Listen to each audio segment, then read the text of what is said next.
Okay.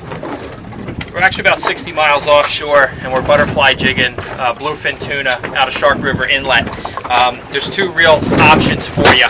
You have a spin rod, like the Saragossa, or you could go with the Stella. I like to run the 18,000 series for line capacity. It's giving me about 400 yards of 65-pound braid. Tipped with right today we're using 40-pound fluorocarbon leader. I'm running a 30-foot leader of that. For some reason, the bluefins today are taking a 90 and a 110 gram jig, so we're downsizing our gear, which means we have to downsize our rod.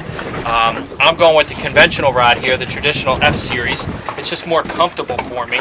I'm using the Torsa 16 narrow. It gives me plenty of line capacity. I have about 200 yards, and we've had fish up to like 50 inches today, and it hasn't been a problem. But the motion of butterfly jigging on a conventional reel, if this is your rod and this is your reel, the motion is just a tight circular motion. You could speed it up or you could slow it down. And what we found today is that these fish want the little jigs slow. So we're actually just doing a little circular motion, and if you feed in on the rod tip, you'll see that rod tip's just loading and unloading, loading and unloading. Every time that loads and unloads, the jig is swimming through the water column.